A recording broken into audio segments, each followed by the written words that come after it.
Guys, I am convinced right now that Dana White and the UFC want to get Sean Strickland out of the way as quickly as possible. What was said over the weekend is that Sean Strickland is lobbying to get himself that rematch against Dricus Du Plessis. And he basically went as far to say that if he doesn't get that rematch, maybe he'll retire, maybe he'll do boxing, any number of these things. And we've heard nothing but radio silence from Dana White and the UFC executive. But there have been a few rumors about potential matchups for Sean Strickland and who he is going to fight next.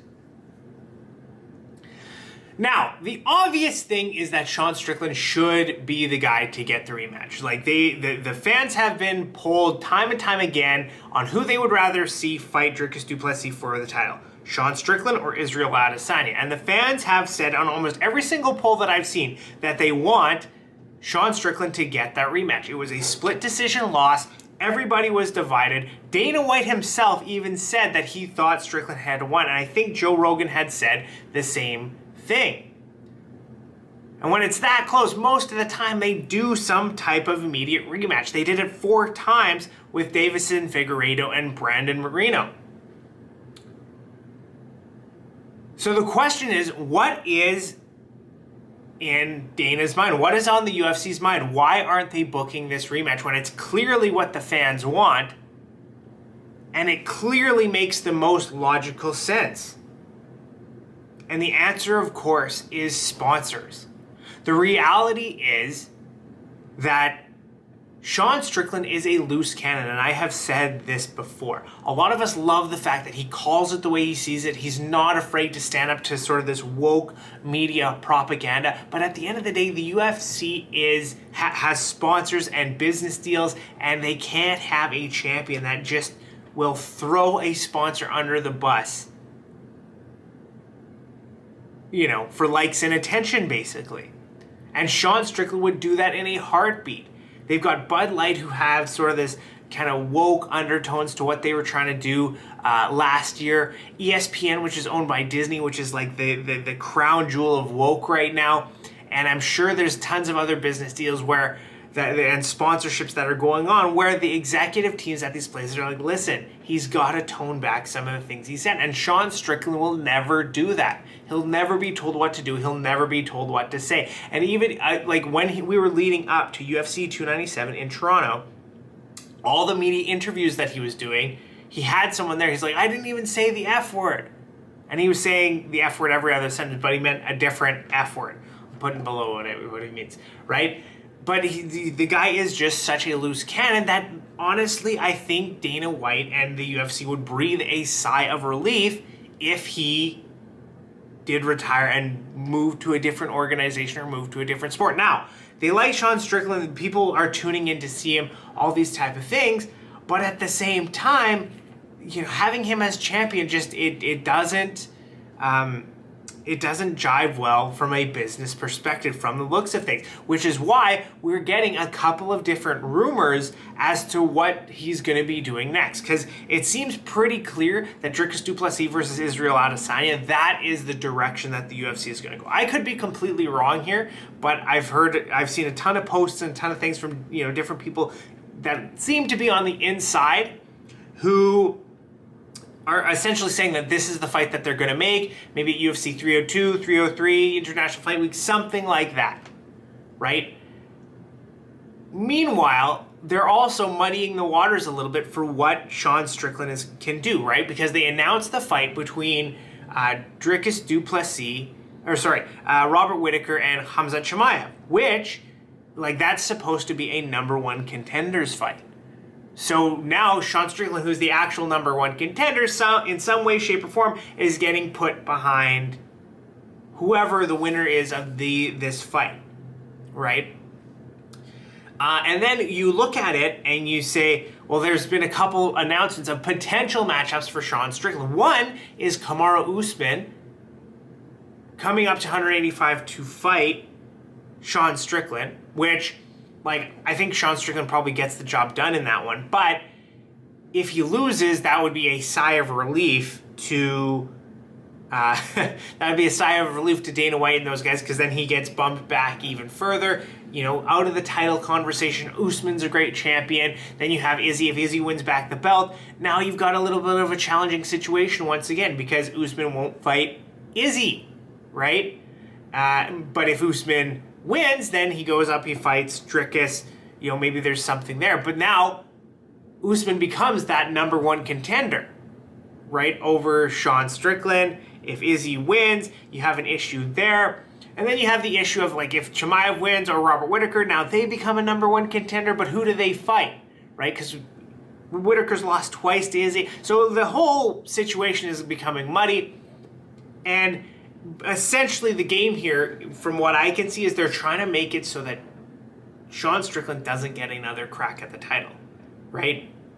Like, unless he wins pretty emphatically against Usman, or he wins pretty emphatically against his next opponent, I think they're going to try to, get somebody else in there, right? And so another rumor, another theory that came to light on Chael Sonnen's, show on his channel, was he said that they're probably going to try to put Bo Nickal into a sort of title eliminator situation with Sean Strickland, which that makes a ton of sense. That I thought that was a really interesting theory, because they bumped him to one of the top billings on the UFC 300 card, which is supposed to be the biggest card of all time in combat sports, and he's, all eyes are going to be on him for 15 minutes or less.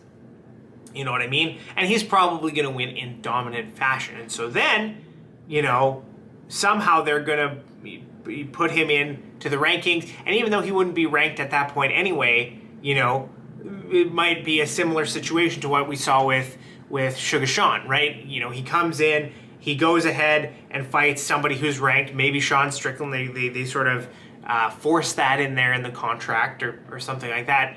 And then I think you look at Bo Nickal, like, if he goes wrestling heavy against Sean Strickland, I think he has a really good chance of winning, right? We saw in Dricus' fight that he was able to get some takedowns on Sean Strickland. Strickland was able to stand back up, but it doesn't look like DDP has even close to the same grappling pedigree of damn, what the hell is his name? I'm blanking on it now. Bo Nickal, right? So, if Bo Nickal shoots for a takedown, he probably will have a much better time of getting Strickland down, holding him down, and winning. Right? That's kind of what we're looking at. So this whole thing, I don't know what to think. Maybe this could just be like where they're going, but I really do think right now that the UFC is starting to kind of bend the knee to their sponsors, right? I think that and it might not even be like a purposeful thing, like the way Dana White stood his ground when being asked quote unquote woke questions in Canada is pretty inspiring for a lot of people. But at the same time, at the end of the day, like, they're a business. They make most of their money off of sponsors, and then, after that, I think it's pay-per-views and other types of deals and things like that, right? But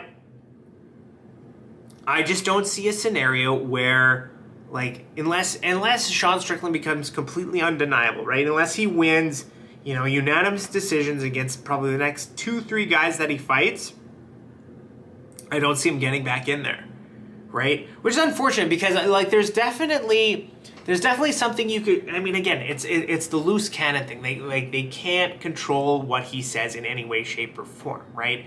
And that's just bad for business, at least from their perspective, right? Like, sponsors don't like that. They don't want someone who's going to crap all over Bud Light, right? They don't want someone who's going to crap all over ESPN and Disney and their so-called woke values. They don't want that stuff. So, and it's too bad, because there could be an interesting story there, right? First of all, that rematch, like, between Sean and Dricus is the obvious thing. You know what I mean? But then like, if Izzy beats Dricus, Sean Strickland's other than Pereira, Sean Strickland's the guy to hand Izzy his only loss in, since he joined the UFC, right? And then maybe they go a different direction, a trilogy with Alex Pereira. I have no idea. But the point I'm trying to make here is that I really do think that they're trying to manufacture this in a way where Sean Strickland doesn't get another crack at the title. They throw him in there with someone who can win. Frankly, I think that, you know, if Usman and Strickland fight, I think Strickland's going to win that, because really, like, Strickland's hard to hit. He's going to piece him up with the hands, I think. But he, you know, the path to victory would probably be wrestling for Usman, but because of his bad knees and all these kind of things, it'll be a lot harder for him to come out on top in that one. So, and I mean, Usman does have a victory over Strickland, but that was way back, you know, when they were both first starting their careers. And I think, if I don't remember exactly what happened, but I know Usman won that fight. It was at welterweight too, right? Whereas Strickland at 185, he's improved a lot since then. He's hard to hit, all these different things. So, out of that fight, I definitely think Strickland's going to beat Usman. I don't know. I mean, Usman's my favorite fighter, right? So I don't want to count him out completely. But even still, I think that Usman, I think that Strickland would beat Usman at 85. But then you have Bo Nickal, who, I mean, again, he hasn't really been tested. You never know what's going to happen, but at least from the grappling perspective, he has a clear advantage. So, I mean, unless Strickland can, you know, piece him up on the feet and do a ton of damage, like, really what they want to do is they want to put Strickland in a position where he doesn't have claim to a title, and maybe he fights out his contract or whatever. But I definitely don't think that Strickland's going to retire if he doesn't get his way. You know, I just don't see that happening. I think this is more of like a bargaining tactic than anything else. You never know, right? Once again, Strickland is a loose cannon, so it's kind of hard to, you know, pin down exactly what he's going to do. But yeah, it just doesn't make a ton of sense to me that he's going to be, it doesn't make a ton of sense to me that it doesn't make a ton of sense to me that he is going to retire if he doesn't get his way. More than likely, he's probably got a few fights left on his contract. They're going to try to put him against opponents that are a terrible match for him. He's probably going to lose, you know, to someone like Bo Nickal. Maybe he beats Usman. You never know. I even think a fight between him and Robert Whittaker would be really interesting, by the way. But that's a story for another day. But ultimately, my whole point remains the same, which is that the UFC is trying to get him as far away from a potential title shot as possible. There's no doubt about that, and it's because he's a loose cannon. They don't want him saying what's on his mind, even though the fans absolutely love him, the sponsors don't, right? And frankly, the sponsors supersede the fans to a certain extent. So let me know what you guys think. Do you guys think I'm way off base here, or do you think that the UFC is purposely trying to keep Strickland away from that title? If you've made it this far, I really appreciate you watching, and if you wouldn't mind hitting the like and subscribe button, it helps with the YouTube algorithm, it helps me grow the channel. Lastly, I want to congratulate our winner of the UFC 300 pay-per-view that we're giving away, Yazko. Yeah, congratulations, my man. You won. So we will see you guys next time, and thanks for watching.